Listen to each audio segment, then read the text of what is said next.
If you can think of anything better to do than to act, then go do that thing instead. I'm sorry, what? No, don't.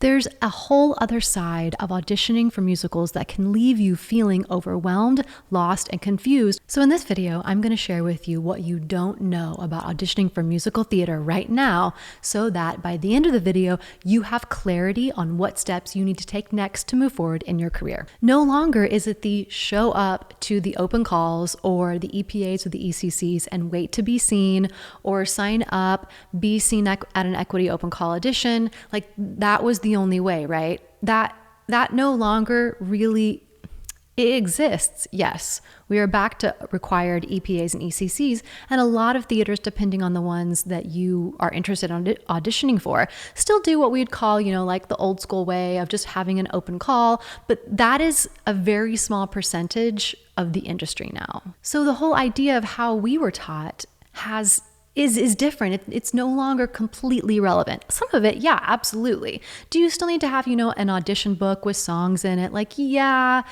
there's a lot of things that I still disagree on in the way that we look at audition books, and we'll get there in this video, stand by. But it's no longer, you have your audition book and you have your headshot and your resume and print, and you show up in your magical audition outfit with your tan heels or your suit and tie, or, your audition outfit that you have specific for that style of show, and then you just go and you're like, I'm here to audition. It's just really not like that most of the time anymore. And to be fair here, because I do a lot of workshops and master classes for colleges, to be fair, the biggest challenge is that you don't know unless you're doing it. Like, you just don't know, because the industry has shifted so much to online now, which brings me to my next point, which is the shift to the online submission and callback and audition process. You can love it, you can hate it, whatever your feelings are. This is where it's going. It's getting even deeper into this idea of how we navigate, and that is because I really do believe we're going the route of film and television. So if you're just now auditioning prior to 2020, and I have a lot of clients that I'm working with now that really don't know, because they either, they graduated college in like 2020, 2021, 2022, 2023, 2024, or they're back into the audition process, for whatever reason. Maybe it's been a couple decades or whatnot, and you don't know that there used to be these like inhumane open calls. Like, I'm not kidding you. I am not exaggerating. And if you know, let me know in the comments, where we would show up, especially at the beginning for non-union auditions. We would show up with all of our, our stuff in our hand, our book and our headshot and resume and our dance shoes and our audition attire outfit. And we would show up and we would sit there for hours and hours and hours and wait. And do you remember, if you do, let me know in the comments, do you remember that Hairspray non-union national tour audition that happened? It was right before the pandemic closed everything down. And there are pictures. I cannot find them, but if you find them, send them to me somehow. The pictures of standing outside of the audition and the audition line wrapped around the building in New York City, wrapped around the building. It was never like that when I first started when I first moved to New York in 2005, 2006, something like that. And I, was pounding the pavement as a non-union performer, just auditioning for everything, It's very different than it was then.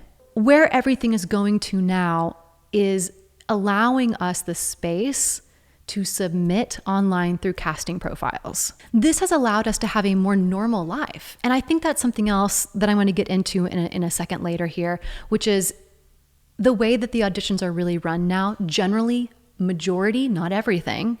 It's still the wild, wild west, but it is somewhat of more of an easier way to navigate this industry, because you're not wasting an entire day of maybe not to be seen, maybe to sing your 6 bars, 8 bars, 16 bars, if you're lucky, whatever it is. And then, they're not interested. It's saving you all that time and energy and emotional stress so that you can have, a life. I'm going to get back to that more here in a second. But so everything has shifted to this online platform. And I know you're going to go to some of these casting profiles and you're like, these are old AF. There's no way this is for Broadway auditions and submissions. Yes, it is. Now, if you have an agent, you know that you have to have your casting profile. The main one that we all use right now, which is also, it's Actors Access. The sister side of that is Breakdown Express. It's the shift to casting profiles, which means this not only gives us the space to not have to wait in line, but even if you are equity, if you have an agent and you're non-union, this does give us the space to submit more, be seen more for opportunities, and not sit and waste our day away. The best part is this does allow you to not have to live in New York if that's not your jam, and you can still submit and be seen for things, because a lot of these auditions are happening online on Zoom. You get EcoCasts, we're doing self-tape callbacks, we're doing, on the Zoom room callbacks. This is the wild, wild west. And I've booked things just off of tape callbacks, like not even being live with someone. And I know that sounds like crazy and insane, but that is the way the world works now. It's just a major shift that you don't know if you're not doing it. It is not all or nothing in this industry anymore. Please, can we all agree that you do not need to be auditioning 100% of the time to call yourself an actress, a singer, an actor, a performer, whatever noun that you prefer? Can we please agree to that? Yeah? Cool. Give me a heart to this video. Let me know in the comments, give me a thumbs up. Can we all agree that you do not have to be doing this 100,000% to call yourself a performer? You know that phrase that all of our professors, mentors, teachers, whoever told us back in the day? I hope they're not doing this now, but back in the day, it was that phrase of, if you can think of anything better to do than to act, then go do that thing instead. I'm sorry, what? No. You should be able to think of other things to do in your life, because you do not have to do just that one thing. And if you look at any top of the A-list performers in this industry, they are not just making an income from being an actress or an actor or a performer. Look at film and television. Every human being you see on the big screen, they are not just acting or performing. They are doing many other things to make revenue in their life and to make more money. They're being an influencer. They have brand deals. Come on, like they're building companies. There are so many other ways that you can live a life that is not just musical theater all the time, 100%. And here is the biggest takeaway I want you to have right now in this moment. If you do musical theater 100% of the time, that's all you eat, you breathe, you do that, there will be a point where you will burn out. You will hit a really low in your career. You might want to give up. You may give up. You may say, I just can't do this anymore. It's not sustainable. It's not sustainable in that fashion. I am proof that it is sustainable in a life, but you have to figure out how you are going to embrace this industry, and that you are going to be in control of your career and not just leave it all up to fate. Be a human being, have hobbies, learn new skills, explore, travel. That is what is also going to give you a better, toolkit to pull from when you are working and when you are in an audition room and you need to have that connection to a character. You have something to pull from because of your experience as a human in this world. Traditional musical theater is out. I know I'm probably going to have some of you in the comments on this one, but I'm dead serious when I say this. For auditioning for musical theater, the idea that you have to bring in or have in your book like a golden age musical, a Lerner and Loewe, a Rodgers and Hammerstein, those musicals just really honestly are not being done as often anymore. And there's a reason why. But I'm not going to get into that in this video because we're going to stay on track here about auditioning. Your materials that you use at auditions should reflect the stories you want to tell, the style of musicals that you enjoy doing, and how you want to show up in front of casting. They don't ask for an up-tempo or a ballad anymore. They don't ask for sing an R&H, golden age. Those types of musicals that we consider golden age, meaning really the 1940s, but anything really pre-1960s is not getting produced as often. And a lot of those musicals are about to go into the public domain because they've been around for quite some time. that doesn't mean that I don't think we should do those musicals. My point here is that the industry has shifted. And if you look at auditions and you're seeing what they're asking for, it is not what we were taught to do. And that's okay. It's just we need to shift and change because auditions have shifted and changed as well. So here's what I mean by this. With your materials, you really need to have things in your book that reflect the work that you want to do. And you do not need anymore a big book. And I don't even have one to show you for like a clip for this video. You don't need to have a big book and it falls on the piano, thud, and you open it up and you have all of these categories. I mean, I went to grad school for musical theater. So I have an MFA in musical theater, which led me to being a college professor for almost a decade. The whole thing. And I had these big, massive books of songs, right? And that's just not necessary anymore with the way the industry functions. You need to have a good, small, cohesive, concise, contrasting book of, 5 to 6 or 7 songs, maybe max.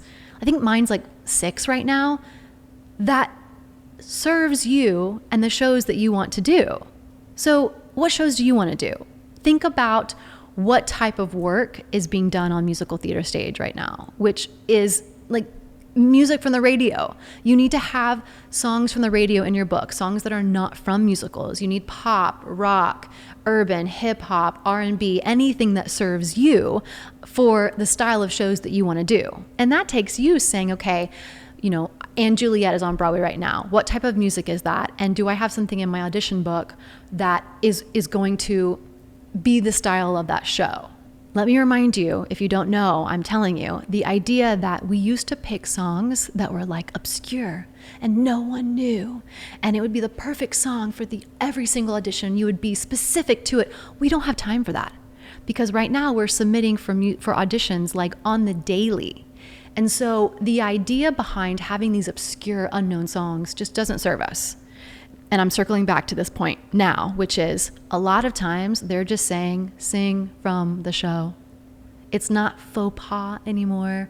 If you remember back in the day, it was never sing from the show.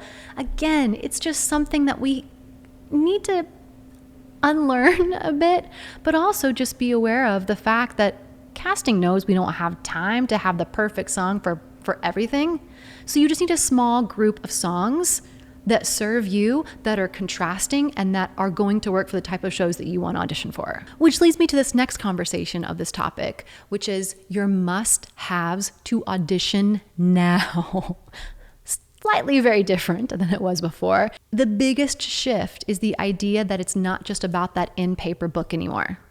You need tapes, reels, clips of your work. Video of your work. I don't have the exact percentage, but I was looking back on my tracking sheet from last year, and almost 75% of the callbacks or the request for tapes that I got were all from submissions online. Now I have an agent right now, so that's a little bit different, but even then you can still submit to majority of everything that I have access to from my agent. Not everything, but it's all from submissions online. So you need to have tapes more than having that audition book in print. And I know this is going to make your mind a little crazy if this is new to you, or if you're a professor or a teacher or a mentor or a coach that doesn't know what's happening and you're watching this video because you want to know. Thank you. I would love, I hope this is helpful for you because I want you to have the information to teach your students. But back to my point here, which is you need to have tapes of you doing your audition songs. We're talking 1 minute or less. If it's a clip, 30 seconds, and you need to have a reel, depending on what type of work you're doing, maybe a couple different types of reels, that showcases your work for every submission that you ever do, that you ever send to. That is more important than having it in print. I'm gonna be honest with you right now in this moment. I don't even really keep my book in print very often. I will keep it on my iPad or a file on my computer, and then I will just order the prints of the sheet music, and I have it all prepared, order the prints of the sheet music, and then have it delivered to wherever I am at that point in time, and then just throw it in my book and move on, because I rarely use my book often now. So sometimes I'll just chunk it because I'm traveling so much in life that I just, I haven't used it for a couple months. I'll reprint it later. And that works for me. You're going to have to find out what works for you. So, clips, video footage of your work, self-tapes, you need them more than anything. Yes, you need an audition book, but as I mentioned before, smaller, concise, really to the point, with material that serves you in auditions right now. The next thing is that you do need to start thinking about maybe agents. I mean, not a must-have, and that's a whole nother conversation that we could have, but it's not a must to have an agent. But will it be beneficial for you? Yes. If you don't have an agent though, you just have to make sure that you know how to submit and access these auditions. So, which brings me to my next must-have, which is casting profiles. Like must-have. You must have casting profiles now. The only exception, and I have a couple of clients that fall into this category, is if you are someone that's in a bit of a bubble area and you only want to audition for certain theaters in that area. So let's say, Boston is a bit of a bubble and they don't really use casting profiles much. It's show up. It really is kind of old school. San Diego is another bubble too. It's signing up for auditions, but they're pretty much all in person. The Bay Area is another area. I think Chicago might be one as well, but you get my point, right? The bubble areas where it's still run like it was pre-2020 and there's not really a lot of online submissions. They just say, here's our auditions. Come sing a song that's in the style of the show. Otherwise, you need casting profiles. If we're really talking about Broadway national tours, non-union national tours, regional theater, union and non-union, you need to be on casting profiles. Can you show up to the open call EPA and ECCs? Yeah, absolutely, sure. If you're union, sign up for an appointment, get it, great. Do that through the equity website. And if you're non-union, you can still go and try to be seen if you want to. But submit online, get into the habit of it, figure it out. I have so many videos about it. These are the tools and the information and the elements of your career that you just have to learn. Continuing on this idea of must-haves for auditions in musical theater that no one will really tell you is YouTube channels. I know you're probably right now thinking, YouTube, whatever. No, do not sleep on her, okay? Do not sleep on her. I have clients that book work because they literally have the casting director or the person on the creative team want to see more of their work, and then they're like, oh yeah, just go to my YouTube channel. I have a bunch of self-tapes there and you can click on the video and they're like, oh, great. I also have clients, and I have done this myself, where somebody's interested in me for a project or something like that, and they're like, hey, do you just have some other videos I can see of you really fast and quick? And I'm like, yeah, here's this playlist on YouTube. This kind of is what you're looking for, I think. Here's a collection of my stuff. Great, done, simple, just like that. The next step, and I know people are gonna hate me for this, but no one will tell you this, you need a website. 100%, absolutely, 1,000%, you need a website. Do you have to have it to be successful in this industry? No, but it is where the industry is going now. Everyone has a website, and here is why. I want you to claim your online real estate. Because why not? Why not? Why would you not use something that's available to you at a very low cost? You can create a website for free on Wix and set that up. I have a lot of clients that do that. Or you can use the Squarespace, which is what most of us in the industry use. You can create this on your own. You can have someone build it for you. You can reach out and contact me and I can help you set that up. But my point here is it's another way for when someone Googles you and searches you, you show up. You show up. Why not? Which leads me to social media. YouTube is not social media. Your website is not social media. Social media, we're talking about Instagram, Facebook, TikTok. That's all that really matters, I think, these days, right? Twitter, X, LinkedIn, okay. But I'm talking social media where you frequent probably quite often. Is it necessary? I think it's necessary to be visible. And here's the one key element I want to circle back to with everything, all these online things. It is more important for you to have visibility rather than views. We are not focused on getting you thousands and thousands of views. We're focused on if a casting director Googles you or looks at your YouTube channel or looks at your casting profile or looks at your Instagram because that's the party they hang out to, are you visible? And then when they see your stuff, does it represent you the way that you want to be seen right now? That's it. You're visible. They're showing up to their party, right? Maybe that's Facebook. They're showing up. There you are. I can see your picture. I can see who you are. Maybe some other things on your feed. Maybe I see you performing, things that you're interested in, hobbies, passions. I get to see you as a normal human being. And that helps you have a better audition because people want to work with people that are kind and nice and that show up as a great person to work with. Which leads me to purpose and lifestyle. Nobody talks to you when we're talking about auditions for musical theater about how to navigate this with purpose and to work it into your life so it doesn't leave you feeling bitter, frustrated, overwhelmed, or just complete and utter, I hate this industry. No one talks about this because we're taught to always say yes and, right? Or I'm going to just submit for everything. Who has time for that with auditions the way they are now? Who had time for that before, right? It's like, go to every single audition. That is my most, it's a hot topic. That is my most, never say that to anybody in this industry as a mentor and a coach, which is you have to just do everything or just accept everything. No, you don't. Absolutely 100% you do not. So instead of just throwing spaghetti at the wall, what is the purpose behind you auditioning? What type of auditions do you really want to go in for? What type of roles do you really want to play? What type of stories do you want to tell? And then on the other side of that, what do you not want to do? This is going to help streamline your audition flow and your audition process. The great thing about the way auditions are happening now online, it gives you an idea of what they're asking for, what they're looking for, and to prepare different types of songs. So let me just say this. Streamlining your audition process is going to help you 100%. Where do you need to be for the types of places you want to audition? Where are those auditions being held, right? If we're talking Broadway, we're talking Actors Access, right? Are you non-union? Do you need to be on Actors Access and backstage, right? And then what materials do you need? You need your headshot, you need your resume, but let's update those. What nobody is going to tell you is the importance of having tapes of you doing what you do best. If you can get it on stage, in a classroom, or a self-tape, you need those tapes to submit for auditions. You need those tapes for your YouTube. You need those tapes for your website. You need footage of you doing what you do.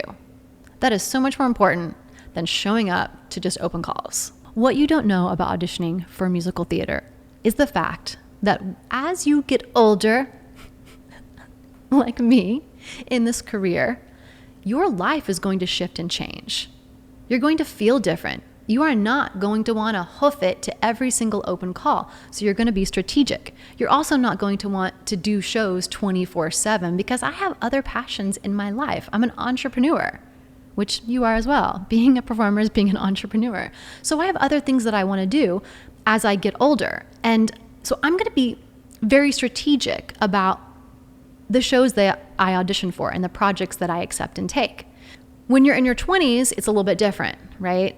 And this is what nobody talks about, what nobody tells you. This is the course of what it's like auditioning in the decades of your career. In your 20s, right? You don't have a mortgage. You don't really have maybe a car payment, maybe your phone bill. You go to New York, you're just paying your rent. Your 20s, you're like, you can really do shows for nothing. You're cool with doing non-union work. And you can kind of come and go as you please because you have less responsibilities. When you get in your 30s, you may start thinking about, getting married. Maybe you want to be in one location or one place. Maybe you want to think about being closer to your family or a place that you enjoy. And so that shifts the way that you audition. In your 30s, you also start to think about, I need to figure out how to make money in this, right? And I have a bunch of videos. I'll link them down in the description box below for you. But you start thinking about money and financial investments and financial opportunities so that when you hit your 40s, you're like, cool, finances, good. Investments, good. My career, good, right? Nothing is perfect, but I know that when I go to these auditions, I do not have to think, if I don't get any of these jobs that I'm auditioning for this season, I do not know what I'm going to do. I don't have that problem. I know what I'll do. I know other ways I'll work in musical theater. I know how I will support myself financially. I know where I will live. I know because I spent my entire life cultivating a career in musical theater that brings me purpose, that brings me joy, and that also gives me the lifestyle that I want. And that just takes time.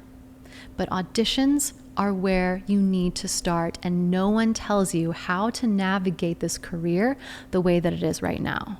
Do not let your self-doubt keep you from clicking submit. Do not let your uncomfortableness of putting yourself on tape keep you from putting yourself on tape and submitting for auditions. Do not let the idea that casting profiles make you uncomfortable or you don't know them keep you from figuring them out. If I can give you one big piece of advice that has served me and every client that I work with in musical theater, it is, if you are comfortable, you are doing it wrong. You need to put yourself into the uncomfortable zones. You need to explore what you don't know, to find out what you do want to do, to find out what's the next step. What am I missing out there? The unknown is the most challenging part. Keep auditioning, test everything out, and shift into that online presence, that online portfolio of what we do for auditions and submissions. And I'll see you in the next video.